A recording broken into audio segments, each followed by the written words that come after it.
Today's gospel reading is very easy for us to preach on as priests because the whole liturgy gives us exactly the topic that we should be discussing, and that is the family. The fact that God, when he decided to become a human being, did not just absorb an adult male body or create one for himself and walk out of the desert, but instead chose to enter the world the same way we do, to be born into a family and submit himself to a human mother and father. Well, that shows us that, of course, God blessed the family, and the family becomes the greatest school that has ever existed. In fact, I often tell couples when they come in to have their baby baptized that I say, all of the adults that your children are going to meet throughout their lives, everyone else combined, will not teach them as much as they're going to learn from the two of you. Parents are the best teachers of their children. And they need to be the best. They need to do everything in their power to be the best they can be. And children, of course, need to understand and respect the awesome gift that God has given to your parents in entrusting you to them to raise for him, that they have a great responsibility, and together to cooperate with each other to try to help our families be the strongest they can be. And one of the biggest topics that we hear discussed and that many of us are concerned about these days is the rise of violence among young people, between school shootings and cyberbullying and the high number of young people committing suicide after being bullied online and everything. We really are beginning to worry. I mean, there have always been schoolyard bullies throughout the ages, but this day and age, it's risen to a much greater level. So much so that I've talked to some young people who are actually afraid to go to school in the morning because they're afraid there may be a shooting. And that's not healthy. That's not good for a child. Obviously, you and I can't do much on ourselves or by ourselves to end school violence of that nature, but certainly to do everything we can to strengthen our children and help them to know how to respond as best they can when there's a bullying situation, to make them feel better about themselves so that it won't affect them as much as it might affect others. But people have been questioning and all sorts of surveys trying to figure out what is behind this spike in youth violence these days. And study after study all come up with one element that they say is a major factor in the rise of child violence, and that is the breakdown of the family.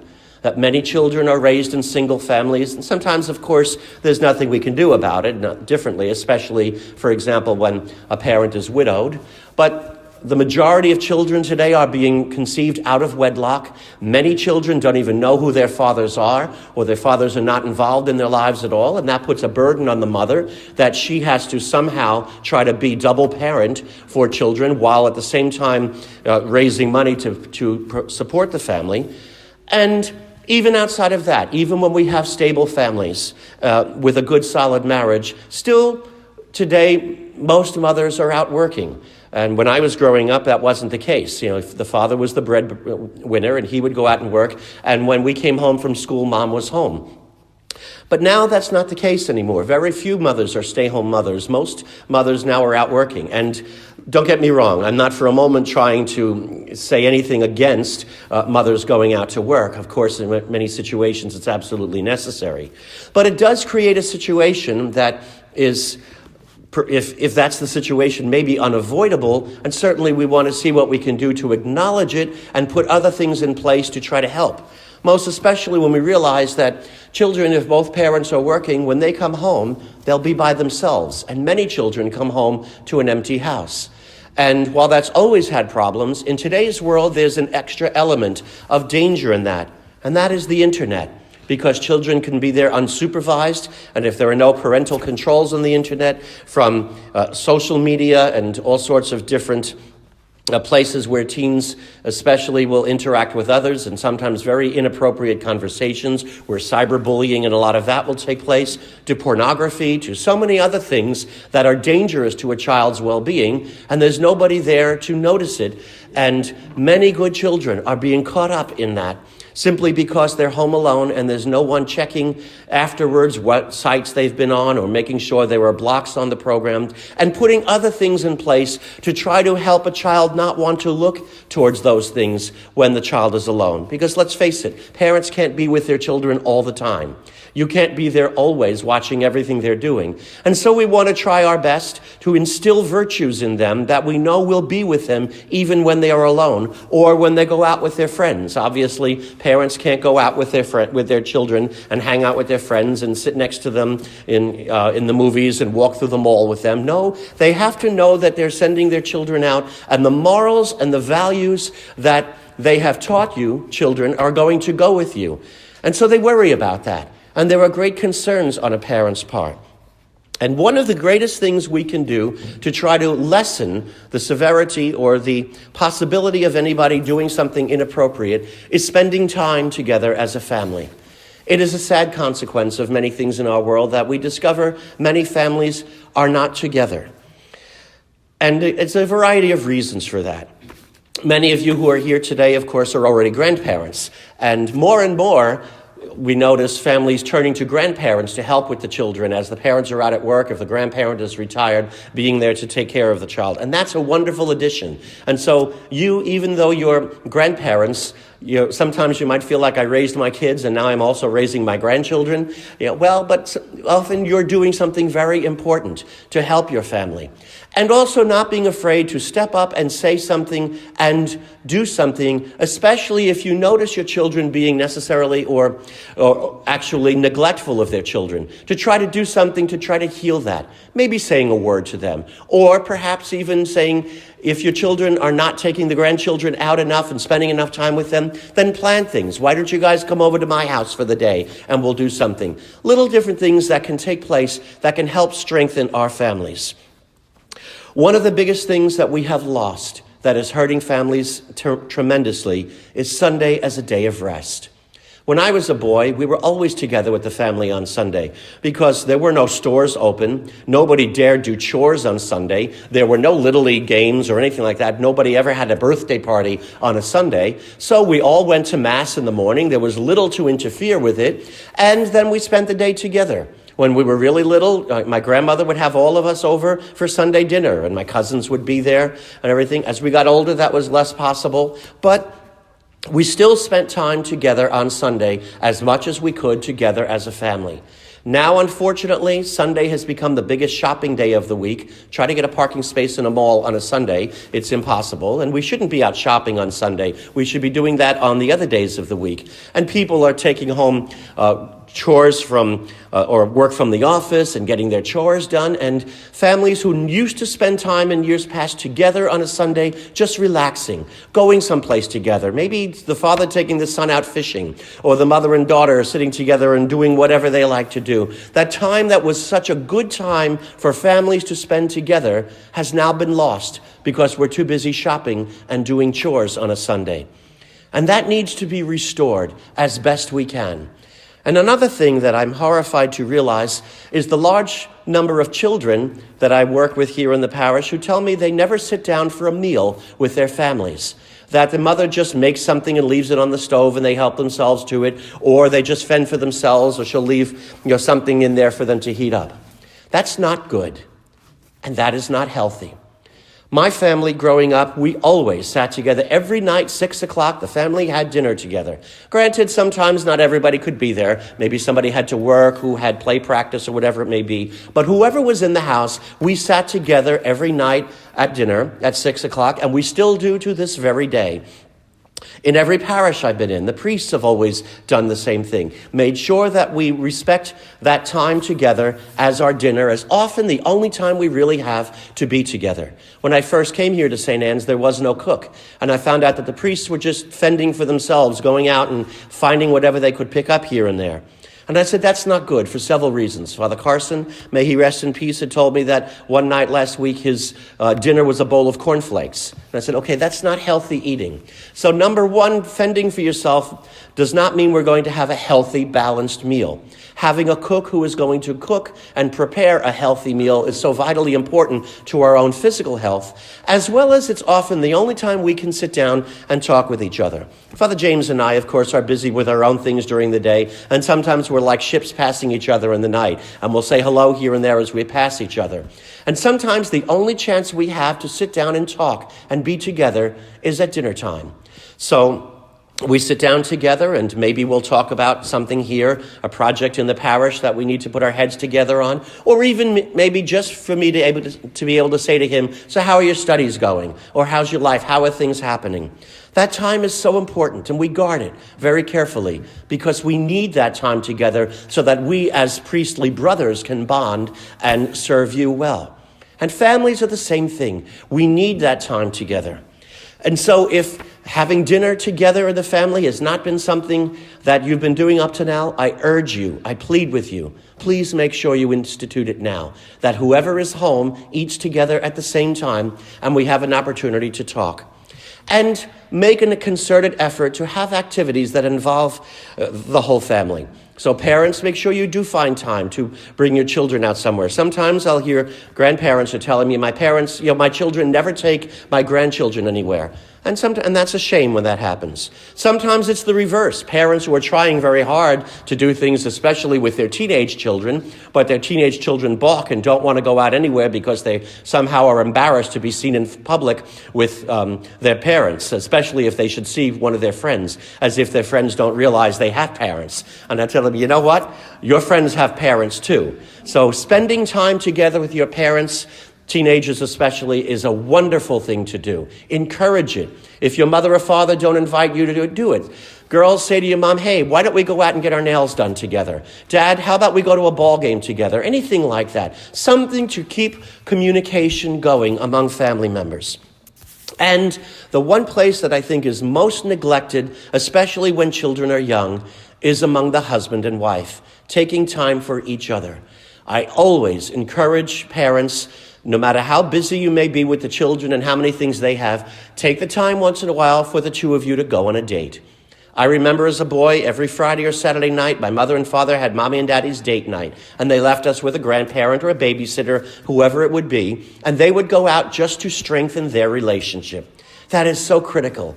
And sometimes parents say, no, my children need me too much. Well, no, you don't need to be physically present to your children 24/7 to serve them. In fact, taking time for yourselves once in a while is so very important. Just like me as a priest, if I were to say, I can't take time to pray because I have to be there serving my people all the time, know that time I take away from my prayer, from my retreat, from my day off, from my vacation is very important time to reestablish my bond with the Lord. And I remember shortly after I was ordained, a man told me something I have never forgotten. He said, Father, the best gift a father can give his children is to love their mother. And how true that is. And the reverse is also true. The best gift a mother can give her children is to love their father. Because it is the marriage that is the glue of the family. Families break up not when father and son fight or brother and sister don't get along. Families break up when the marriage falls, when a husband and wife can no longer be together. And so your marriage is the glue to your family. And taking appropriate time to go out just to work on your marriage, remind each other how much you love each other, is a very important thing that you are doing for your children, even if your children are already grown and you're long since retired and you're now the grandparents. I watch my parents, who are now in their 80s, but whenever I'm with them, they fight once in a while like anybody else does. But I don't think a single day goes by that they don't give each other a hug and a kiss about 5 or 6 times and tell each other they love each other. And that still does something wonderful for me when I see that. It creates a home that I go to, even though I've long since flown the nest, of course, and not been living with them. And I know what a wonderful gift it does for grandchildren. In fact, my niece just recently had to write something in school, and she wrote a lovely letter to my parents about all the wonderful things that they, as grandparents, have taught her. And among the things she mentioned was their love for each other. And so you grandparents, your job of being a parent isn't over simply because your children are grown and now raising theirs. In fact, in many ways, you still are setting a wonderful example for your grandchildren. And making sure that our families are united around what is important, united around Christ. Sometimes our families are united around the wrong thing. You'll see a family where everything is all evolved about Johnny getting a football scholarship. And so the whole family chemistry, and everything is all about just making sure Johnny gets that football scholarship, which could be good for Johnny, except then Susie is there and Susie feels slighted because no attention is given to her, because maybe she's smart enough that she's going to get an academic scholarship, or she starts feeling like I'm just not important enough. Johnny is more important than I am.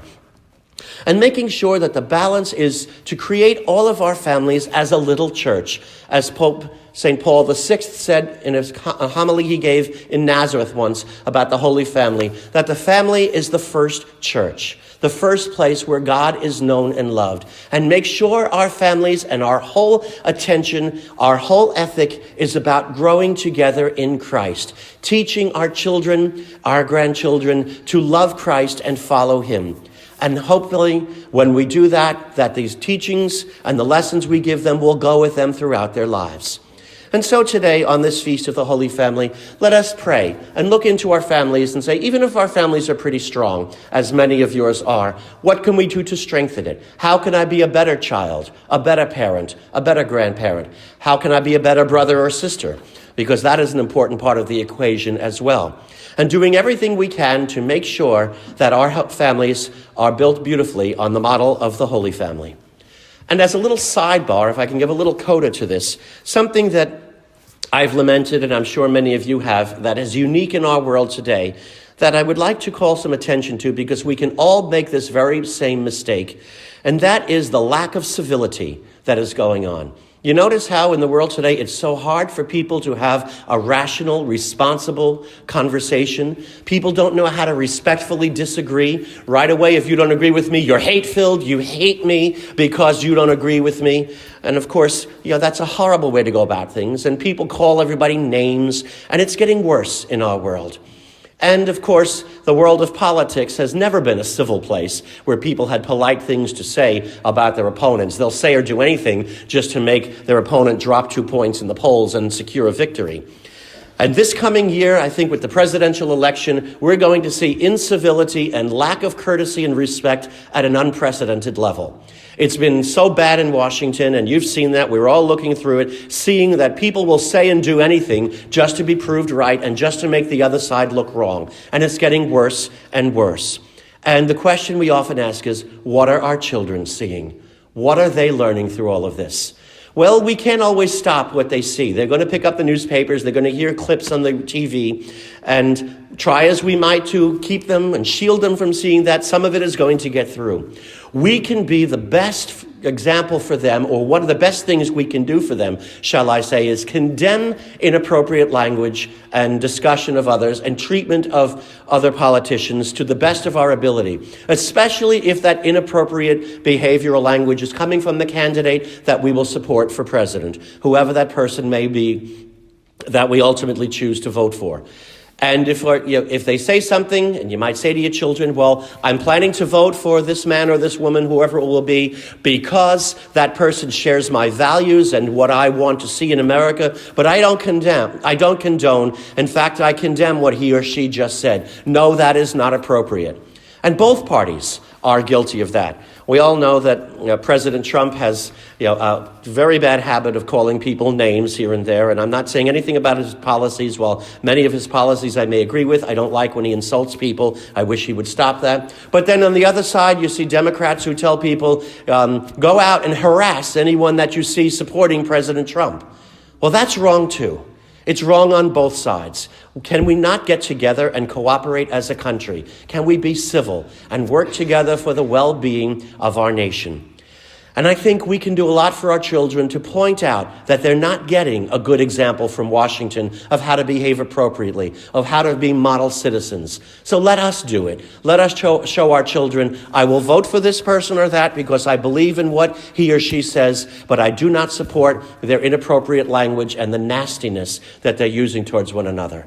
If we can do that, then we are doing something that will help shield our children and help make sure that what they see on TV and hear on the radio and the other things does not enter them, especially in passing around jokes about politicians, especially somebody who is the other candidate, and how often people will send emails and other jokes around that totally trash the other person in a very inappropriate way, and we giggle at it simply because it makes the person that we don't like and we want to lose look bad. Well, if we avoid that and say, no, that is not appropriate, or just discuss and debate the issues, be angry with someone if you don't like what they stand for, what they believe, fine, but let's make sure we can keep it civil. If we can be civil, in fact, the U.S. bishops have recently put together a little program called Keep It Civil to help guide Catholics especially and all of America into a civil discussion of political events. That has so much of an effect upon our families, as I'm sure you all know. But on this Feast of the Holy Family, may we pray that we can do everything we can to be civil in politics, in the world around us. You know what happens when somebody cuts you off, and what do we say in front of them? What are the children hearing from our lips? When somebody is driving too fast or too slow or whatever it may be. Keep it civil and teach our children to have respect for one another. If we can do that, we will be modeling our families beautifully on the wonderful image of the Holy Family of Joseph, Mary, and Jesus. May Jesus Christ be praised, now and forever.